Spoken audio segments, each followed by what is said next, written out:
The Godzilla collection of the KITSUNE Polar 65 Pro. And it's not just the looks that's good about it.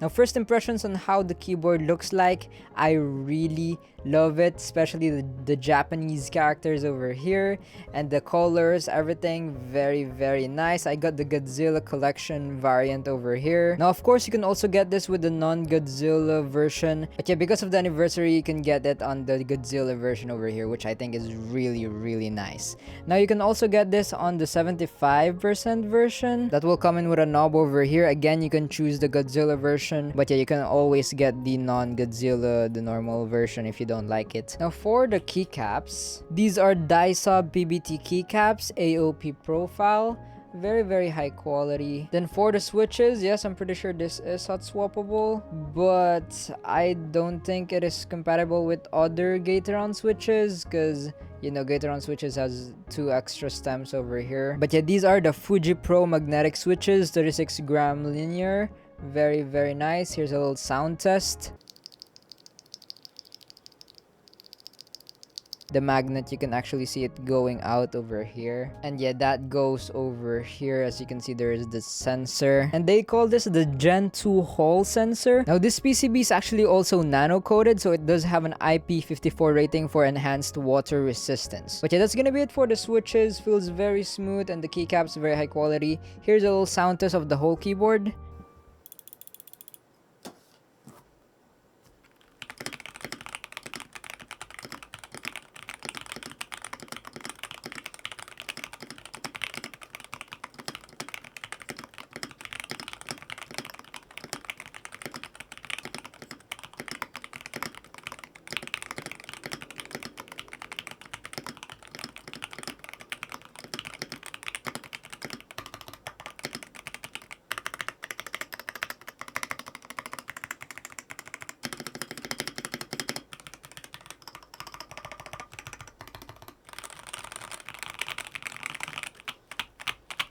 That actually sounds so good. It pops. You could definitely tell they made a lot of efforts in making this keyboard sound good. I mean, just look at the layers. And not just that, I've seen many keyboards with a lot of layers inside as well, with all those things inside. But the sound of this keyboard is very unique and good. Spacebar is also pretty decent, not that rattly. I really love how this keyboard sounds like. Anyways, let's go ahead and proceed to the performance. Now, I already mentioned these are magnetic switches. Of course, they will have rapid trigger and an adjustable actuation point. Now, it will also have super tap, which is SOCD. You can set the adjustable actuation from 0.1mm all the way to 3.8mm. And then for the rapid trigger, you can do 0.1mm all the way to 2.4mm. It also has 3 onboard memory profiles, very nice, so you don't need to keep the web-based software up. And yes, I just said web-based software. It does have a web-based software, very nice. We're gonna go ahead and check it out actually right now and see more of its features in the software, in game as well. We're gonna test that out. And yeah, let's actually see the RGB though. Oh, that's pretty good RGB. Okay, anyways, I have the website over here. First link in the description. And for the web app, just click this over here and you'll be welcomed over here. And then first, you'll be greeted with the onboard profiles over here, 1, 2, 3. Now you can also do FN Alt plus 1, 2, 3 to change. So like FN Alt 1, FN Alt 3. There we go. And yeah, you can also add profiles over here. You can right click to delete and stuff like that, edit. And I've actually explored the settings a little bit over here on the first tab at least. But yeah, this is going to be my recommended settings. The one on the left is the actuation. The one on the right is the rapid trigger. So yeah, I just go ahead and select my, you click this to select per key. And I selected my WASD and spacebar, set it to 0.1mm. And then select the rest of the keys, make that 0.5mm. Except for my number 4, 5, shift, and control, I also set that to 0.1mm. millimeters. These are my diffuse keys, my 4 and 5, and I want it to actuate very instantly, especially with those few milliseconds might get the bomb diffused. But yeah, and then for my control shift over here, my crouch and walk, I want that to also actuate pretty instantly, especially when I'm trying to make those crazy parkour jumps that's kind of hard. These can help a lot. But yeah, and then for the rapid trigger, I pretty much set everything to 0.1 millimeters, but you cannot just turn off rapid trigger for some keys from what I can see at least. So yeah, what I did for the keys that I do not want to have any rapid trigger, like 4 or 5 because these are my diffuse keys again, and shift because these are my walk run key, and control because this is my crouch key, I just set that to 2.4 millimeters, which is the highest. So yeah, that should remove the rapid trigger. Now you can also change the super tap. Yeah, you can also do W or whatever, but from what I can see, you're stuck to 2 keys at the moment, I think. Yeah. And yeah, the 0.1 millimeters is very instant. As soon as I touch the key, it works perfectly. And then the rapid trigger as well, as soon as you lift up, it does stop actuating. Snap tap also is very nice, or what do they call it again? The super tap. Very, very nice. But yeah, that's gonna be it for my first tab over here. Now moving on to the second tab. Now this is for the RGB from what I can see. Parameter, on, off, brightness, max, fastest, color cycle. I really love reactive ones. Is it this one? Magnetic, ripple. Oh, ripple is actually very nice. Pinwheel. Whoa, I really love ripple over here, but let me change it to yellow. Yeah, yellow looks amazing actually. Maybe actually a bit orange. Is that possible? Ooh, perfect. I love this. I love this. So yeah, that's gonna be it for my second tab over here, or the RGB tab. Now to the third tab and last tab. Now this is where we can reprogram the keys from what I can see. Yeah, this is what I prefer. But yeah, next we do have FN layers over here as well. You can change that. Very, very nice. So if you want the combination key. And yeah, that's gonna be pretty much it. Very customizable, as you can see. You do have a lot of different stuffs here.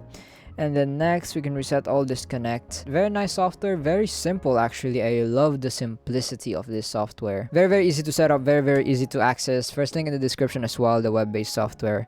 But yeah, now let's go ahead and test that out in game and see how it actually feels like. You're done.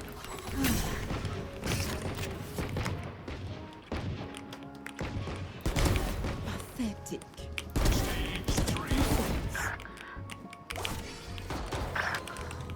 Cutting their vision.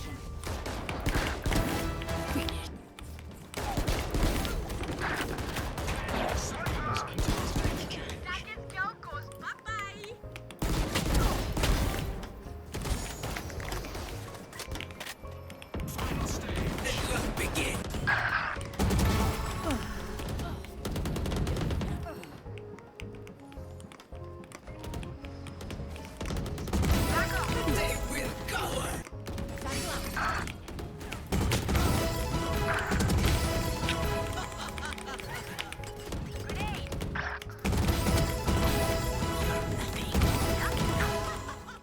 So after testing and playing with Arbiter Studio's Polar 65 Pro Godzilla Collection variation, here's my experience so far. Now starting with the gaming part, as you saw from the gameplay, it didn't hold me back. It was very responsive, and not just that, it sounded so good while I was gaming. And I really love how the keyboard feels like, not just the sound, but yeah, the sound's one thing, but the feeling as well. It feels very, very premium. Every click, every press, every press of the button, very, very nice. And me personally, I really love watching anime and seeing this. It so has the Japanese vibe, especially with all of those Japanese characters. I just really love it. But yeah, the actuation point 0.1 millimeters felt very nice, very responsive. The rapid trigger as well, the super tap or the SOCD as well, very, very nice, very responsive. I had no problems with it. Everything worked perfect. I had no problems with the keyboard, with its performance, very responsive. Now other than gaming, let's say for productive use or for just browsing the internet,